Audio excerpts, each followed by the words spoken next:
Hello students, welcome to greenfield study চ্যানেলের পক্ষ থেকে আপনাদেরকে জানাই আন্তরিক শুভেচ্ছা ভালোবাসা। তো আজকে আমি তোমাদের সাথে শেয়ার করব প্রথম ও মধ্যশিক্ষা পর্ষদের দশম শ্রেণীর রায় ও মার্টিন প্রশ্ন বিচিত্র সল 2026। তো আজকে আমি যে পৃষ্ঠে আলোচনা করব বাংলার দ্বিতীয় পর্যায়ক্রমিক মূল্যায়নের 16 দাগের কোশ্চেনটি, শ্যাম সুকি বালিকা শিক্ষা নিকেতন এসএস। তো পেজ নাম্বার হলো 28। তো পুরো কোশ্চেনটি আমরা অ্যান্সার সহ আলোচনা করব। তো প্রথমেই একের দাগের ঠিক উত্তরটি বেছে নিয়ে লেখো।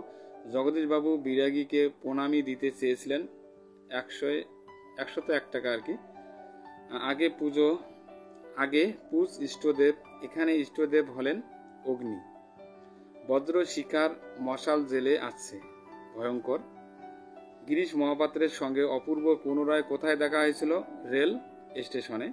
বীর সন্ন্যাসী স্বামীজি একটি শ্বেতপদ্ম আনিলেন। এই বাক্যটির উদ্দেশ্যের সম্প্রসারক হল বীর সন্ন্যাসী। এরপরে আমরা দুইয়ের দাগের 2, 3, 4, 5, 6, 7 দাগের কোশ্চেনগুলি আলোচনা করব। কম বেশি 20টি শব্দের নিচের প্রশ্নের উত্তর দাও। বলতে বলতে সিঁড়ি থেকে নেমে গেলেন বিরাগী। কি বলতে বলতে নেমেছিলেন? আমি যেমন অনায়াসে ধুলো মারিয়ে চলে যেতে পারি, তেমনই অনায়াসে সোনাও মারিয়ে চলে যেতে পারি। একথা বলতে বলতেই বিরাগী সিঁড়ি দিয়ে নেমে যান। 2 হাসিবে মেঘবাহন। তো মেঘবাহন এর হাসার কারণটি কি? তো মেঘবাহন হলেন দেবরাজ ইন্দ্র। উল্লেখ্য যে দেবরাজ ইন্দ্রের বাহন মেঘ, তাই তাকে মেঘবাহন বলা হয়। তোরা সব জয়ধ্বনি কর। কবি কাদের জয়ধ্বনি করতে বলেছেন? কাজী নজরুল ইসলাম রচিত প্রয়াল্লাস কবিতায় কবি দেশের স্বাধীনতার জন্য উন্মুখ তরুণ বিপ্লবীদের জয়ধ্বনি করতে বলা হয়েছে। এরপরে আলোচনা করব 2-4। তবে এই বস্তুটি পকেটে কেন? কোন বস্তুটি পকেটে ছিল? গিরিশ মহাপাত্রের পকেটে যে বস্তুটি থাকার কথা বলা হয়েছে তা হলো গাজার কলকে। এরপরে আলোচনা করব 2-5। চরণ কমলের ন্যায় ব্যাসবাক্যটি সমাসবদ্ধ করে সমাসের নাম লেখো। চরণ কমলের ন্যায় ব্যাসবাক্যটির সমাসবদ্ধ পদ হলো চরণ কমল। এটি উপমিত কর্মধারয়ের উদাহরণ। এরপরে 3-1। তো 3-এর কোশ্চেনগুলি কম বেশি 60টা শব্দে উত্তর দিতে হবে। তো হরির কাণ্ড, এখানে হরির কোন কাণ্ডের কথা বলা হয়েছে? কাণ্ডটির সংক্ষিপ্ত পরিচয় দাও। উদ্দিষ্ট ব্যক্তি। উল্লেখিত অংশে বিরাগীর বেশ ধারণকারী হরিদার কথা বলা হয়েছে। হরির কাণ্ড ছিল সে বিরাগী সেজে জগদীশবাবুর বাড়িতে গিয়েছিল।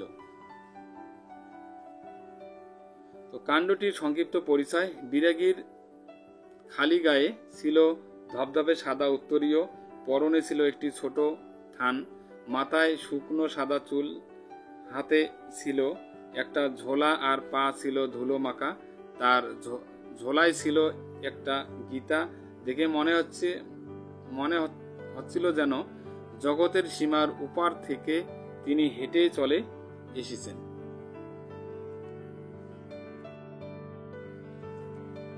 আছে নবীন জীবন হারা অসুন্দর করতে ছেদন। উদ্ধৃতিটির তাৎপর্য লেখো। স্বাধীনতা ও সমাজ রূপান্তরের জন্য কবি নবীন বিপ্লবী শক্তির আগমন প্রত্যক্ষ করেছেন।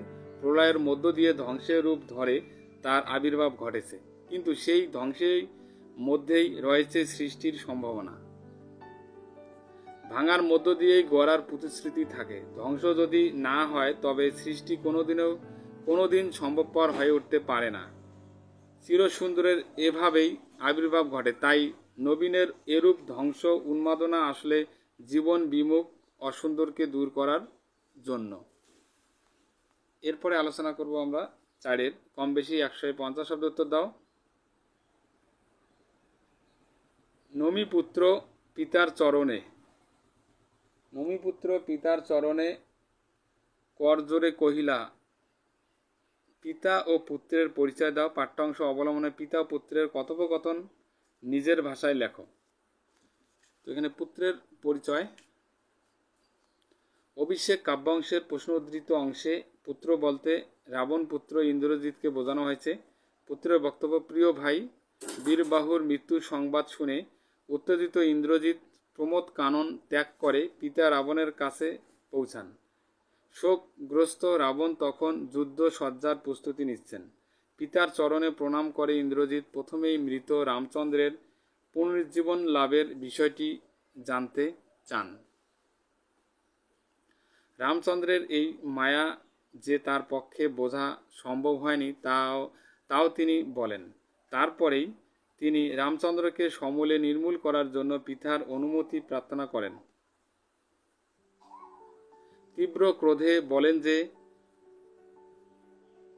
সরানলে রামচন্দ্রকে ভস্ম করে বায়ু অস্ত্রে তাকে উড়িয়ে দেবেন অথবা বেঁধে এনে রাজপদে উপহার দেবেন। এইভাবে তীব্র প্রতিশোধ স্পৃহা আর বীরের মতো মনোভাবের প্রতিফলন ঘটে ইন্দ্রজিতের উচ্চারণে।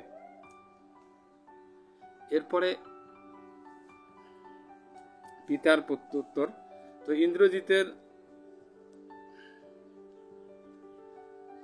ইন্দ্রজিতের শিরচুম্বন করে রাবণ তাকে রাক্ষসকুল শেখার এবং রাক্ষসকুল ভরসা বলে উল্লেখ করে এবং তারপরে গভীর বিষাদের সঙ্গে জানান যে সেই ভয়ঙ্কর যুদ্ধে তাকে বারবার পাঠাতে রাবণের ভয় হয়। নিয়তি তার প্রতি নিষ্ঠুর, তা না হলে মৃত রামচন্দ্রের পুনরুজ্জীবন লাভ ঘটত না। শিলা জলে ভাসার মতোই এ অসম্ভব কাজ। এইভাবে প্রতিকূল পরিস্থিতিতে রাবণের উচ্চারণে অসহায়তা এবং পিতার স্নেহ কাতরতাই যেন লক্ষ্য করা যায়। এরপরে আলোচনা করব আমরা 4-2। বাবুটির স্বাস্থ্য গেছে কিন্তু শখ 16 আনাই বজায় আছে। বাবুটি কি, কে, তার স্বাস্থ্য ও শখের পরিচয় দাও। তো বাবুটির পরিচয় এখানে বাবুটি বলতে শরৎচন্দ্রের পথের দাবি রচনা অংশের অন্যতম চরিত্র গিরিশ মহাপাত্রের কথা বলা হয়েছে।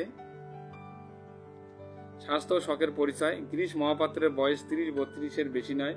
বিপ্লবী সব্যসাচী মল্লিক সন্দেহে তাকে থানায় ধরে আনা হয়। রোদে পুড়ে তামাটে হয় যাওয়া লোকটি কাস্তে কাস্তে ভিতরে প্রবেশ করে।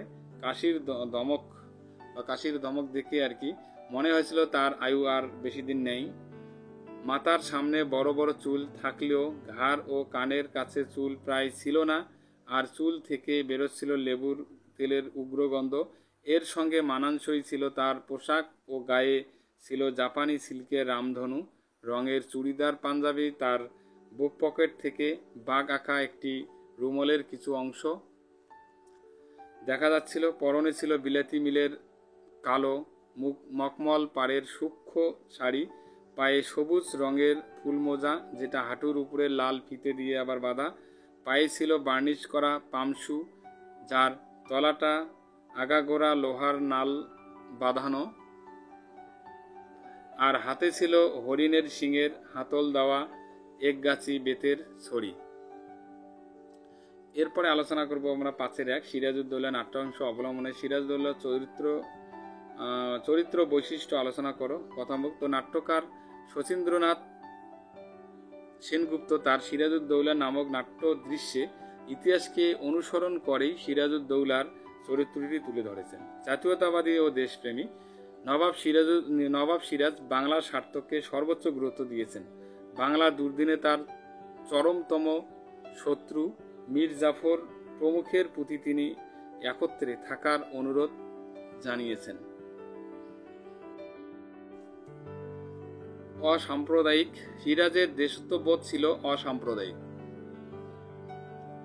বাংলা শুধু হিন্দুর নয়, বাংলা শুধু মুসলমানদেরও নয়, মিলিত হিন্দু মুসলমানদের মাতৃভূমি গুলবান এই বাংলা। এই অসাম্প্রদায়িকতা ছিল তার দেশপ্রেমের স্বরূপ। জাতীয়তাবাদী। সিরাজউদ্দৌলা বাংলার মান মর্যাদা রক্ষার একজন অতন্ত্র সৈনিক ছিলেন। সাম্প্রদায়িক মুক্ত জাতীয়তাবোধেই সিরাজকে ইতিহাসের নায়ক করেছে। উদার ও আদর্শবাদী। সিরাজের চরিত্রের মধ্যে উদারতা ও আদর্শের এক অদ্ভুত সমন্বয় ছিল। মাতৃভূমির স্বাধীনতা রক্ষার জন্য ব্যক্তিগত শত্রুতাকে তিনি ভুলে যেতে পেরেছিলেন। এমনকি ইংরেজদের সঙ্গে যুদ্ধে জয়লাভের পরে নিজের বিচারের মুখোমুখি হতে বা সিংহাসন ছেড়ে দিতেও তিনি রাজি ছিলেন।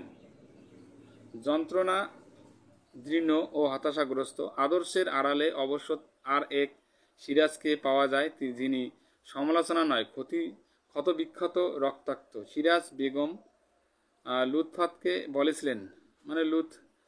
বলেছিলেন, মানুষের এমনই নির্মমতার পরিচয় আমি পেয়েছি যে কোনো মানুষকে শ্রদ্ধা ও করতে পারি না, ভালোবাসতেও পারি না। আদর্শের বলিষ্ঠতা আর ব্যক্তিগত যন্ত্রণার দ্বন্দ্বে হতাশায় এভাবেই দীর্ণ হয়েছেন সিরাজউদ্দৌলা। এরপরে আমরা আলোচনা করব 6-2। এটি 150 শব্দ উত্তর দিতে হবে। তোর আসল লজ্জা জলে, আসল গর্বেও জলে। কে কাকে একথা বলেছেন? একথার মধ্য দিয়ে বক্তা কি বোঝাতে চেয়েছেন? যে তোর আসল লজ্জা জলে, আসল গর্বেও জলে। কে কাকে একথা বলেছেন? তো উৎস প্রসঙ্গ মতিনন্দী রচিত কোনি উপন্যাস থেকে আলোচ্য উক্তিটি গৃহীত হয়েছে। সাঁতারের প্রশিক্ষণের পাশাপাশি কোনি 40 টাকার বিনিময়ে লীলাবতীর দর্জির দোকানে ঝাড় দেওয়া ও ফরমাস খাটে।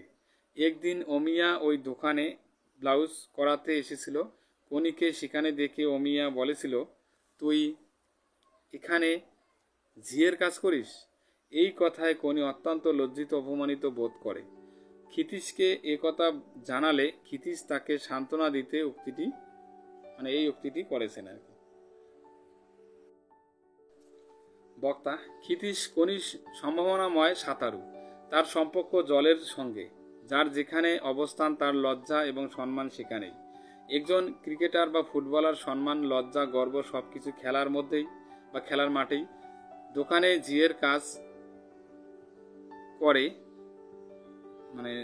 ঝিয়ের কাজ করলে আর কি কোনিকে ছোট চোখে দেখছিল অমিয়া, কিন্তু ক্ষিতীশ তাকে বুঝিয়ে দেন যে সেটা তার প্রকৃত কর্মক্ষেত্র নয়। সেখানে তার সাফল্য, ব্যর্থতা, লজ্জা বা গর্বের কোনো স্থান নেই, কেননা কোনি প্রতিভাবান একজন সাঁতারু। অনুপ্রেরণাদান। তো কোনির সাফল্য বা ব্যর্থতা সাঁতারু হিসেবে জলেই সীমাবদ্ধ। সাঁতার ব্যর্থ হলেই তার লজ্জিত হওয়া উচিত, আবার সাফল্য লাভ করলে গর্ববোধ করাও উচিত। এই কারণে ক্ষিতীশ কোনিকে বলতে চেয়েছেন, অমিয়ার কথায় লজ্জিত না হয়ে সে যেন সাঁতারটা ভালো করে শেখে। জলের বাইরে কোনির লজ্জা বা গর্বের কোনো কিছু নেই।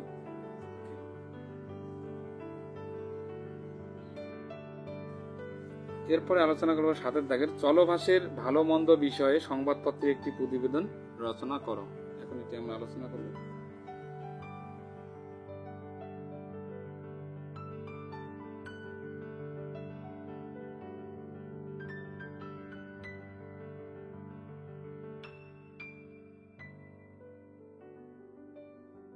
Thank you for watching my video.